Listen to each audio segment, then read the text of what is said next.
మీ తాకట్టు బంగారం కష్టాలకి good bye చెప్పండి. వెంటనే ఎన్ గోల్డ్ కి కాల్ చేయండి. విశాఖ ఎయిర్పోర్ట్ విమాన సర్వీసులను నిలిపివేయనున్నారు. ఇవాళ అర్ధరాత్రి నుంచి మూతపడనుంది విశాఖ ఎయిర్పోర్ట్. పూర్తిగా నేవీ ఆధ్వర్యంలోకి విమాన యొక్క కార్యకలాపాలు వెళ్లనున్నాయి. ఇక పైన స్పెషల్ ఫ్లైట్లకు మాత్రమే అనుమతించనున్నారు.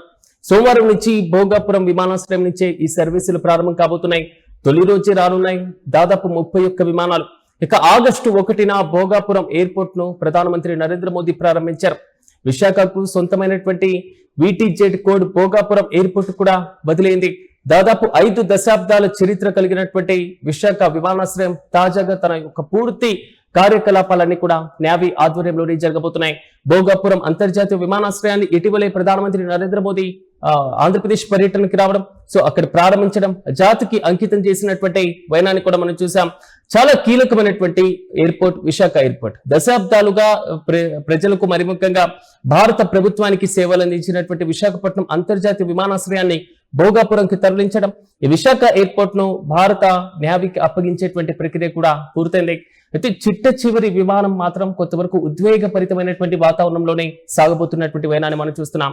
ఇక ఆగస్టు 1న ప్రారంభమైనటువంటి భోగాపురం ఎయిర్పోర్ట్ నుంచే పూర్తి స్థాయిలో VTZ కోడ్ కూడా బదిలీ అయిన తర్వాత సో ఆల్మోస్ట్ అక్కడి నుంచి కార్యకలాపాలన్నీ కూడా ప్రారంభమయ్యాయి. ఇక ఇదే అంశంపై మరింత సమాచారం మా ప్రతినిధి రవిని అడిగి తెలుసుకుందాం.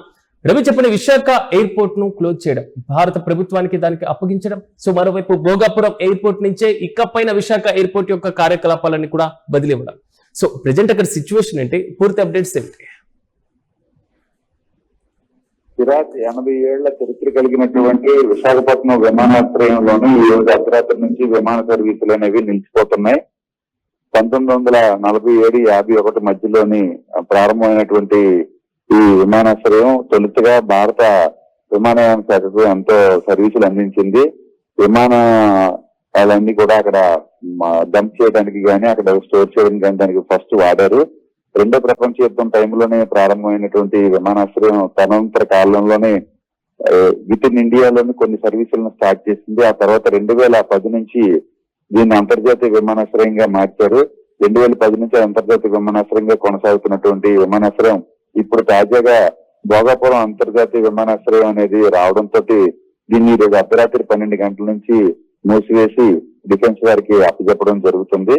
దీనికి సంబంధించి ఏంటంటే భోగాపురం అంతర్జాతీయ విమానాశ్రయంలోనే రాకపోకలు అనేవి రేపు ఉదయం నుండి మొదలవుతాయి, 17వ తేదీ ఉదయం నుండి మొదలవుతాయని చెప్పి అధికారికంగా తెలియజేశారు. ఇప్పటికే దీనికి సంబంధించిన అన్ని ఏర్పాట్లు పూర్తి అవడం జరిగింది. సోమవారం నుంచి విమానాశ్రయం నుంచి విమానాలు తిరుగుతాయని ఇప్పటికే ఇక్కడ నుంచి ఇండిగో సంస్థ తమ సర్వీసులను ప్రకటించగా ఎయిర్ ఇండియా కూడా కొన్ని సర్వీసెస్ ని సిద్ధం చేసినట్లుగా తెలుస్తుంది. యాక్చువల్ గా విశాఖ నుంచి బయలుదేరే విమానాలన్నీ కూడా ఇప్పటి వరకు కూడా కొన్ని రాజకీయ పక్షాలు ఏదైతే విమర్శలు చేశారో దానికి కొద్ది కళ్ళెం వేసినట్లుగా చేస్తూ టికెట్ మీద VTZ అనే కోడ్ తోటే ఈ విమాన సర్వీసులు అనేవి ప్రారంభం అవుతున్నట్లుగా తాజాగా అధికారులు తెలియజేశారు. VTZ అంటే అది విశాఖపట్నం నుంచి ప్రయాణం అనే అర్థం వచ్చేటట్టుగా ఆ కోడ్ తోటే ప్రారంభం అవుతున్నాయి. భోగాపురం విమానాశ్రయం నుంచి విమానాల్లో ప్రారంభమైన VTZ కోడ్ తోటే వీటిని బుక్ చేసుకోవాలని కూడా ఆన్లైన్ లో కూడా VTZ అనే చూపిస్తున్నారు. నేటి అర్ధరాత్రి నుంచి సర్వీసులు మొదలవుతుండగా వాస్తవానికి భోగాపురం నుంచి సింగపూర్ కు తొలి విమానం ఈ నెల 16నే అంటే ఈ రోజు అర్ధరాత్రి వెళ్తుందని అందరూ అనుకున్నారు. కానీ 17న ఉదయం సర్వీసులను ప్రారంభించాలని అధికారులు నిర్ణయించడం జరిగింది.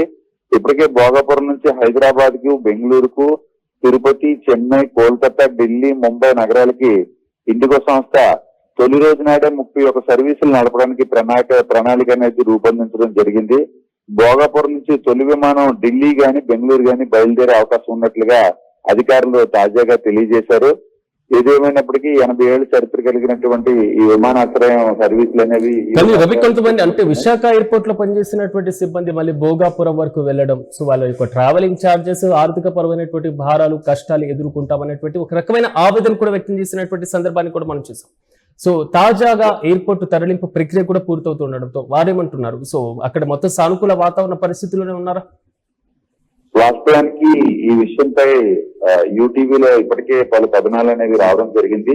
విశాఖపట్నం నగరం నడిపొద్దున ఈ విమానాశ్రయం ఉండడంతో ఆ చుట్టుపక్కల ప్రాంతాల్లో ఉన్న వారికి ఎక్కువగా ఉద్యోగ అవకాశాలు అనేవి లభించాయి. సుమారు 650 నుంచి 800 మంది వేరు వేరు కేటగిరీల్లోనే దాంట్లో పనిచేయడం జరిగింది. గ్రౌండ్ స్టాఫ్ కింద పనిచేశారు, అలాగే శానిటరీ స్టాఫ్ కింద కూడా పనిచేయడం జరిగింది.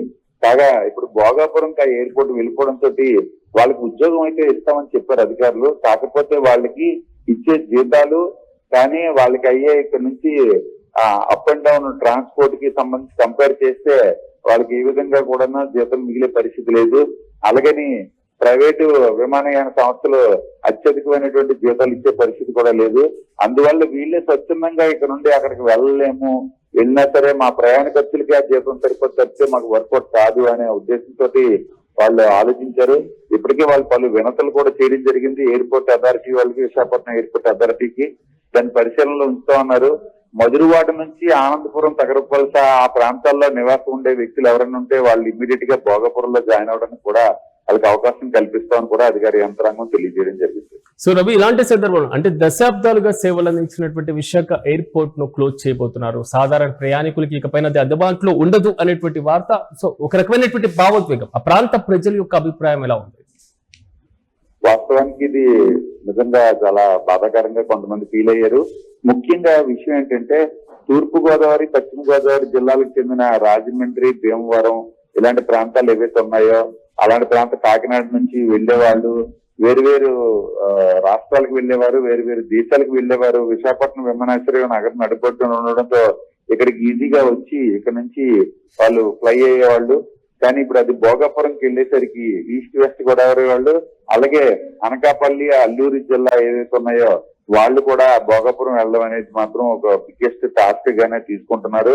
అది పక్కన పెడితే ఈ నగర నడిబొడ్డున ఏదైతే విమాన నగర్ ఏదైతే ఏరియాలో అన్నిటి కొత్త రోడ్డు కూడలికి దగ్గరలో ఉన్న ఈ విమానాశ్రయం మూసివేత అనేది యాక్చువల్ గా రాష్ట్ర ప్రభుత్వం కానీ కేంద్ర ప్రభుత్వం నిర్ణయం కాదు. ఇది ఏదైతే డిఫెన్స్ వాళ్ళు ఐఎన్ఎస్ జాగా వాళ్ళు ఉన్నారో వాళ్ళకి ఒక టైం అనేది పీరియడ్ పెట్టుకున్నారు. ఆ పీరియడ్ అయిపోవడంతో తమకు ఎట్టి పరిస్థితుల్లో కూడా తమకు కేటాయించాలని, అది ఆ స్థలంతో తమకు చాలా పని ఉందని చెప్పి వాళ్ళు పదే చెప్పి చెప్పడం వల్ల భారత ప్రభుత్వం అనేది ఈ నిర్ణయం తీసుకొని అంతర్జాతీయ విమానాశ్రయం భోగాపురంలో నిర్మించడానికి ముందుకెళ్ళినట్లుగా తెలుస్తోంది. విశాఖ ఎయిర్పోర్ట్ విమానాశ్రయం యొక్క సర్వీసులు ఇకపైన నిలిచిపోనున్నాయి. ఇవాళ అర్ధరాత్రి నుంచి మూతపడనుంది విశాఖ ఎయిర్పోర్ట్. పూర్తిగా నేవీ ఆధ్వర్యంలోకి విమానం యొక్క కార్యకలాపాలు వెళ్లనున్నాయి. ఇకపైన స్పెషల్ ఫ్లైట్లకు మాత్రమే అనుమతించనున్నారు. ఇక సోమవారం నుంచి భోగాపురం విమానాశ్రయం నుంచి అన్ని సర్వీసులు ప్రారంభం కాబోతున్నాయి. తొలి రోజు ప్రధానంగా 31 విమాన యొక్క సర్వీసులు కూడా ప్రారంభం కాబోతున్నాయి. ఇక ఆగస్టు 1న భోగాపురం ఎయిర్పోర్ట్ ను ప్రధాని మోదీ ప్రారంభించిన తర్వాత విశాఖకు సొంతమైనటువంటి VTZ కోడ్ కూడా భోగాపురం ఎయిర్పోర్ట్ కు కేటాయించారు. ఇకపైన అదే పేరు నుంచి కూడా విమాన సర్వీసులు అక్కడి నుంచి నడవనున్నాయి. దాదాపు 5 దశాబ్దాల చరిత్ర కలిగినటువంటి విశాఖ విమానాశ్రయం మూతపడ్డ, మరి ముఖ్యంగా ఇన్ని రోజులు సేవలు అందించినటువంటి ఆ విమానాశ్రయం తమకు దూరం కావడం పట్ల ఆ ప్రాంత ప్రజలు ఒక రకమైనటువంటి భావోద్వేగంతో ఉన్నారు.